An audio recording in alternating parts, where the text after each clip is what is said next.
Arab itu merupakan pondasi sebelum kita muhadasah, muhawarah, percakapan ya, speaking dan lain sebagainya. Baik, kita langsung saja ke bacaan Al-Quran bersama Ibu Imas. Selanjutnya tafsir Quran bersama Ibu Penti. Untuk bahasa Arab jangan khawatir, kita akan jumpa lagi di hari Jumat pagi untuk kajian bahasa Arab bersama Ibu Dr. Penti. Saya serahkan kepada co-host dan co-moderator Ibu Nur Laila. Dipersilakan. Alhamdulillah. Terima kasih Kang Asep untuk semangat dan motivasinya bersama kami. Mudah-mudahan selalu semangat kita bersama. Amin ya rabbal alamin. Kemudian memasuki yang kedua, yaitu kita belajar tilawatil Quran bernada ros bersama Bunda Imas Yogyakarta. Silahkan Bunda Imas, mana suaramu? Ini suaraku. Baiklah. Assalamualaikum warahmatullahi wabarakatuh. Waalaikumsalam warahmatullahi wabarakatuh.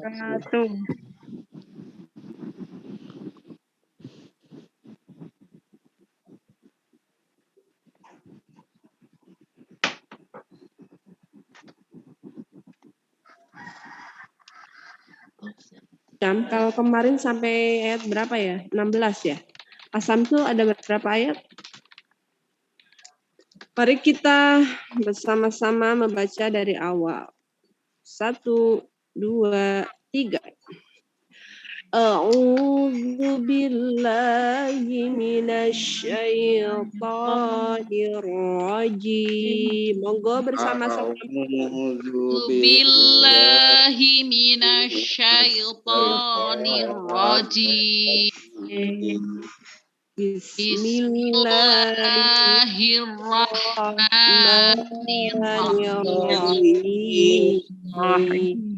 Bismillahirrahmanirrahim. Dituntun aja Bunda Imas ya. Dituntun aja Bunda Imas dulu nggih. Ayat pertama. Wasyamsi wadduhaha. 1, 2. Wasyamsi wadduhaha. Qamari idza talaha. 1, 2. Wal qamari idza talaha. Wan nahari idza jallaha. 1, 2. Wan nahari idza jallaha. Wal laili idza yaghshaha. 1, 2. Wal laili idza yaghshaha. Was-samaa'i wa ma banaha. 1, 2. Was-samaa'i wa ma banaha. Recording in progress. Wal-ardi wa ma tahaha. 1, 2. Wal-ardi wa ma tahaha. Nafsi wa ma sawaha. 1, 2. Wa nafsi wa ma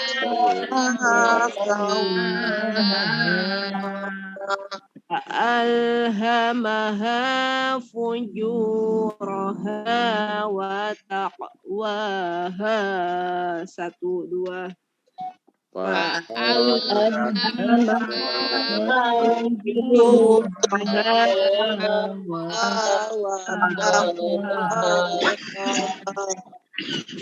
Qad aflaha man zakkaha. 1, 2. Qad aflaha man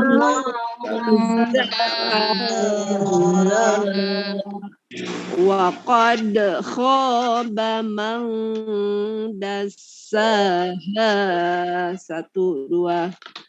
wa qad khaba man dassaha. Kazzabat Samudu bitagwaha. 1, 2. Kazzabat Samudu bitagwaha. Idzim ba'asa ashqaha. 1, 2. Idzim ashqaha. Qala lahum Rasulullahi naqatallahi wa suqyaha. 1, 2. Faqala lahum Rasulullahi naqatallahi wa suqyaha. Kazzabuhu fa'aqaruha.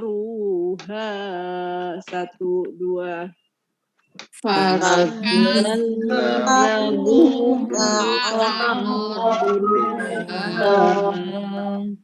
Fadamdama alaihim rabbuhum bidzambihim fasawwaha. 1, 2. Fadamdama alaihim rabbuhum bidzambihim fasawwaha. Wala yakhafu uqbaha. 1, 2. Wala yakhafu uqbaha. Bersama-sama dari awal ya, Bapak Ibu. 1, 2, 3. Bismillahirrahmanirrahim. Wasyamsi wa duhaha wal qamari idza talaha wal nahari idza jallaha wal laili idza yaghshaha was-samaa'i wa ma banaha wal ardi wa ma tahaha nafsin wa ma sawaha fa'alhamaha fujuraha wa taqwaha qad aflaha man zakkaha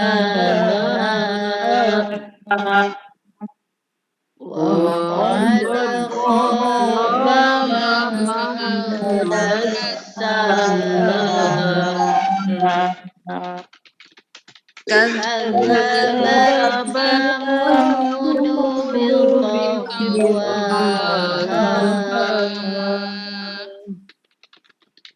idzim ba'asa ashqaha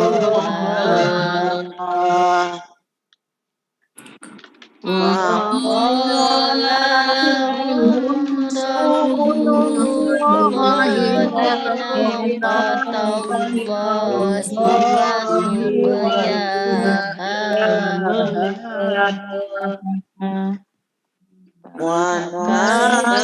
فكذبوه فعقروها ودمدم عليهم ربهم بذنبهم فسواها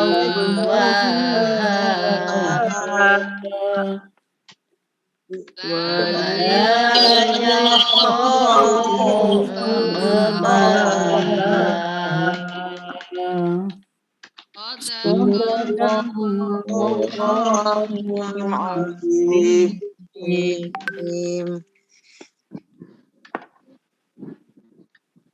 Bunda Imas, cek suara. Bunda Imas, Terlempar kayaknya. terlempar nggak ada suaranya. Lanjut ke Ibu Dr. Penti, Ibu Nurlaila. Nah, alhamdulillah sudah kita tilawahkan tadi surah Asy-Syams ya. Berikutnya waktu kami persilahkan kepada Bunda Fenti, Dr. Bunda Fenti untuk membersamai kita mempelajari tafsir. Silakan Bunda Fenti. Terima kasih Bunda Nur. Bismillahirrahmanirrahim. Alhamdulillahilladzi arsala rasulahu bil huda wa dinil haq liyudhhirahu 'alad dini kullih wa kafa billahi syahida. Asyhadu an la ilaha illallah wahdahu la syarikalah wa asyhadu anna Muhammadan abduhu wa rasuluh alladzi la nabiyya ba'dah. Baik Bapak Ibu, mari kita lanjutkan tadabbur Quran surah Asy-Syams. Alhamdulillah ya, tadi kita semua sudah membaca tilawah dengan nikmat ya, dengan nada ros. Mudah-mudahan semakin mempertebal ya keimanan kita kepada Allah Subhanahu wa taala. Untuk selanjutnya kita akan membahas tafsir surah Asy-Syams ayat ke-8. Kemarin sudah ya sampai ayat ke-7. Sekarang ayat ke-8. Seperti biasa kita terjemah dulu ya. Sambil terjemah sambil sedikit mengidentifikasi nggak apa-apa ya. Fa isim fi'il huruf, fa huruf ya, artinya maka ya, fa. Kemudian alhama isim fi'il huruf fi'il ya, alhama fi'il apa? Madi mudhari amar Fi'il madhi. fi'il madhi ya. Kemudian ha isim fi'il huruf isim domir. Nah, kemudian fujuro isim fi'il huruf isim ya. Itu asalnya ada tanwin Bapak Ibu. Kita nggak apa-apa walaupun secara teori belum disampaikan, tetapi memang Al-Qur'an itu kan aplikatif ya di sini. Fujuron, asalnya itu fujuron. Asalnya ada tanwin, tapi karena diidofatkan, disandarkan pada ha, nanti masih jauh bahasannya ya, diidofatkan, disandarkan pada domir ha, maka yang asalnya fujuron ha, tapi karena diidofatkan tanwinnya wajib dihilangkan. Fujuroha, asalnya fujuron ha ya, karena diidofatkan jadi fujuroha. Kemudian wa isim fi'il huruf ya. Huruf apa? Huruf atof ya. Atof ya, kata sambung. Dan kemudian taqwa isim fi'il huruf taqwa isim ya. Kemarin memang nanti hari Jumat kita akan lanjutkan, belum sampai pada jenis-jenisnya ya. Kemarin baru sampai tanda-tandanya. Ini ada jenis-jenisnya. Taqwa. Nanti ada yang termasuk isim maksur. Isim maksur itu di sini ya, ada muqaddarah ya, alif muqaddarah di sana. Kemudian nantilah itu ha isim fi'il huruf ha Isim domir. Isim domir. Nah, itu udah pada pinter-pinter ya. Sehingga bagaimana kita menerjemahkannya? Fa'alhamaha, maka alhama, dia Allah mengilhamkan. Alhama ya, ada domir huwa di dalamnya. Maka alhama, dia Allah mengilhamkan kepadanya fujuroha. Fujuro itu kejahatannya atau kejahatannya, wa taqwaha, dan ketakwaannya. Nah, jadi kita tidak akan salah terjemahnya kalau sedikit-sedikit tahu ya. Jadi maka Allah atau maka dia mengilhamkan kepadanya, maksud kepadanya itu jalan ya, fujuroha, jalan menuju kejahatannya, wa taqwaha, dan ketakwaannya. Di sini para ahli tafsir berbeda pendapat ya, makna dari fujur dan takwa atau kejahatan dan ketakwaan. Pendapat yang pertama menyebutkan bahwa Allah memberi ilham kepada nafsin ya, kepada jiwa, kefajiran dan ketakwaan, sehingga setiap jiwa itu nanti bisa membedakan bahwa hal ini baik, bahwa hal ini buruk. Jadi Allah kan sudah menciptakan jiwa manusia itu di atas fitrah ya. Kullu mauludin yuladu alal fitrah, bahwa jiwa manusia itu memang sudah ada di atas fitrah. Nah, dengan fitrahnya itu manusia bisa membedakan mana hal yang buruk, mana hal yang baik.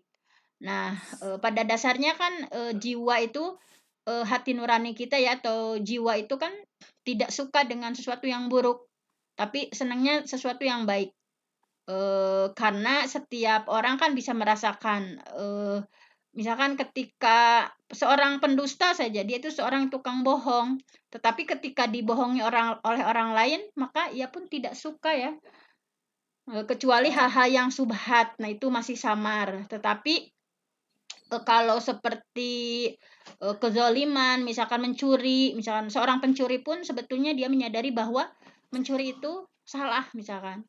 Pokoknya setiap jiwa, setiap diri kita ya, jiwa kita yang masih di atas fitrah akan tahu bahwa hal itu buruk misalkan ya. Oleh karena itu misalkan kita kan kalau sesuatu yang masih misalkan saldo miroka, dalam istilah Islam ada saldo miroka, tanya hati nurani. Ketika menurut hati nurani kita bahwa oh ternyata yang kita lakukan itu buruk, maka itulah kebenarannya. Kan terkadang kita suka mengingkari misalkan. Nah, kemudian pendapat yang kedua bahwa fujur dan takwa di sana itu bahwa Allah memberi ilham kepada jiwa tentang kefajiran dan ketakwaan. Nah, ini kaitannya dengan takdir ya, bahwa apapun yang dilakukan oleh manusia itu sudah ditakdirkan oleh Allah. Baik itu kebaikan, baik itu kejahatan atau kefajiran. Dalam hadis sahih Muslimnya ya sudah disampaikan bahwa segala gitu. Jadi intinya hal apapun itu sudah ditakdirkan gitu ya, bahwa semua yang kita lakukan itu telah tercatat sebagai takdir Allah. Namun tidak ada seorang pun di antara kita yang tahu apa takdir hidup kita. Oleh karena itu di antara manfaat bahwa kita harus beriman kepada takdir. Hai manusia, bahwa kita itu harus beriman kepada takdir. Apa faedahnya? Supaya kita tidak ujub ya, tidak sombong dengan amalan soleh kita. Ketika kita beramal soleh, misalkan akan menyadari bahwa memang semua itu sudah ditakdirkan oleh Allah. Allah mengilhamkan kepada diri kita ya supaya kita beramal soleh. Dan tidak ada manusia yang bisa membanggakan dirinya karena tidak ada yang tahu bagaimana akhir dari kehidupannya. Tidak ada yang tahu bagaimana kehidupan selanjutnya. Apakah dia akan masuk ahli surga atau ahli neraka. Oleh karena itu tugas manusia itu hanya beramal. Karena masalah takdir adalah rahasia dari Allah. Jadi memang hakikat takdir itu memang tidak bisa ditangkap oleh otak manusia ya, misalkan tidak bisa, susah untuk dicerna. Oleh karena itu ya Al-Quran selalu mengingatkan la yus'alu amma yaf'alu wa hum yus'alun. Dia Allah la yus'alu, tidak ditanya amma yaf'alu, tentang apa yang dikerjakan. Wahum yus'alun, tapi mereka yang akan ditanya. Misalkan ya manusia banyak yang selalu misalkan ingin menyingkap hakikat takdir yang merupakan rahasia Allah. Nah itu seperti itu. Selanjutnya ayat yang ke-9, qad, isim fi'il huruf qad. Huruf. Apa ya? Iya, huruf, betul Bu, huruf. Kemudian aflaha, isim fi'il huruf Fi'il. fi'il ya. Fi'il apa? Madi, mudhari, amar? Madhi. Madhi. Man, nah, man isim fi'il huruf? Huruf. Isim ya, ada isim, man. Ada termasuk nanti pembagian isim apa saja. Kemudian zakka, Isim. Fi'il. fi'il ya. Madi, mudhari, amar? Madhi. Madhi ya. Ha, isim fi'il huruf? Isim domir. Isim domir. Itu udah sering ya. Emang di dalam Al-Quran pasti berulang-ulang. Qad. Nah, ini tentang qad. Kalau qad masuk ke fi'il madi, artinya sungguh. Tadi aflaha madi mudhari amar? Madhi. Madi. Berarti artinya sungguh. Kalau qad masuk ke fi'il mudhari, artinya kadang-kadang. Bisa artinya kadang-kadang dan bahasannya akan luas ya. Tapi kebanyakan kalau qad masuk ke fi'il madi itu diartikan sungguh. Kalau qad masuk ke fi'il mudhari diartikannya kadang-kadang. Nanti bahasanya akan lebih luas lagi. Jadi di sini kita artikan qad aflaha. Karena masuknya ke fi'il madi maka sungguh beruntung ya, sungguh beruntung. Man bagi orang, zakka yang mensucikan hak nafsin ya, jiwanya. Jadi kita akan menerjemahkan seperti itu. Jadi qad aflaha, sungguh beruntung. Siapa? Man zakkaha, bagi orang yang mensucikan jiwanya. Kemudian ayat 10, wa isim fi'il huruf. Wa. Bapak Ibu, wa apa? Huruf. Huruf apa? Huruf atof ya. Atof, sambung.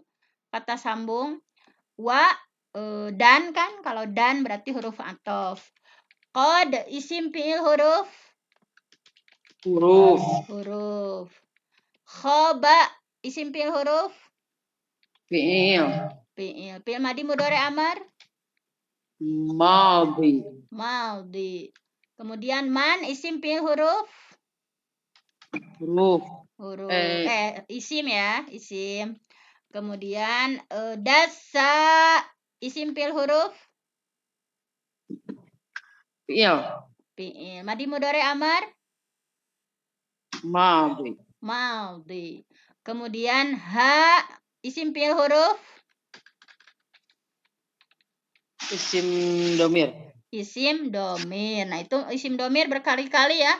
Isim domir berkali-kali. Nah, sudah sangat familiar di telinga kita. Nah, kemudian kita artikan wa. Wa apa artinya berarti? Dan. Dan. Wa dan qad. Sungguh. Karena ini masuknya fi'il madi ya. Wa dan qad. Sungguh khoba. Rugi ya, merugi. Sungguh merugi. Man, orang, dasaha, yang mengotorinya. Nah, ini adalah jawaban dari sumpah-sumpah Allah. Tadi ya kan Allah bersumpah dengan beberapa makhluknya secara berturut-turut dalam beberapa ayat. Nah, untuk menjelaskan apa? Jadi kan ketika Allah bersumpah pasti ada tujuannya. Bahwa Allah itu bersumpah tadi ya, misalkan wasyamsi, wal qamari, kemudian apalagi walaili wan nahar, Allah bersumpah dengan makhluknya. Nah, ini ayat ini adalah dua ayat tadi jawaban dari sumpah Allah. Karena ada kosam, ada jawab kosam. Ini jawaban dari sumpah Allah dengan beberapa makhluk ya yang sudah diungkapkan berturut-turut. Nah, bersumpah untuk apa? Allah tujuannya menjelaskan betapa beruntungnya orang yang mensucikan jiwa dan betapa meruginya orang yang mengotori jiwa. Allah menjelaskan bahwa manusia itu ada dua jenis.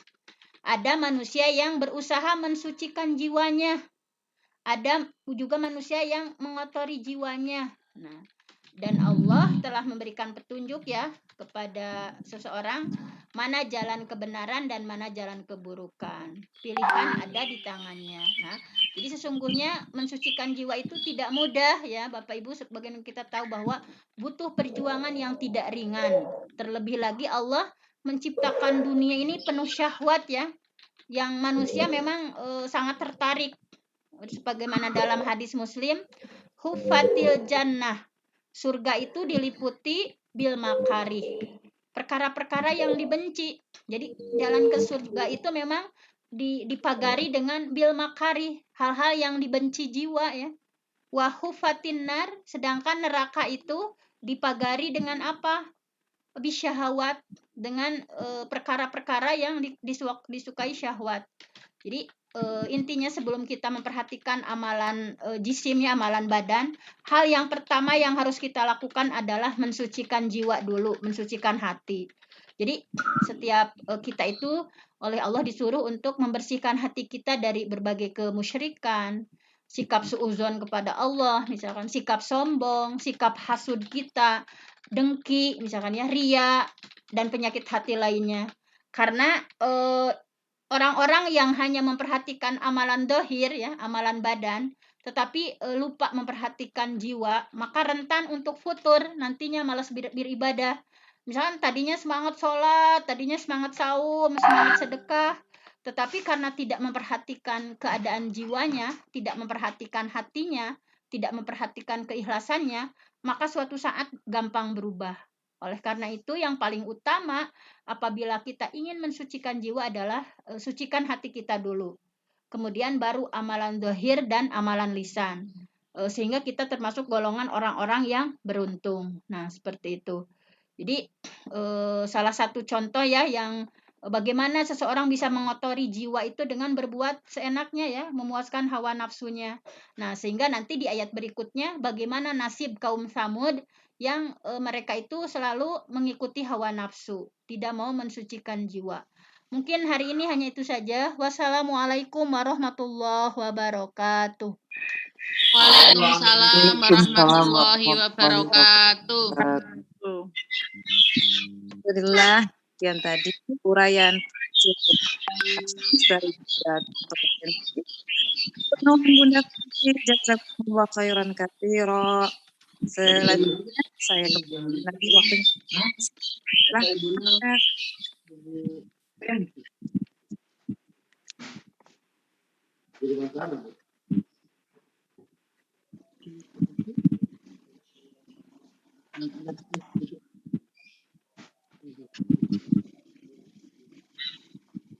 Halo Kang Asep. Iya. Oh. Kang Asep barangkali mau closing. Baik, buah mangga, buah duku, mangga atuh, selamat beraktivitas, semoga bernilai ibadah, semangat ibadah, semangat belajar.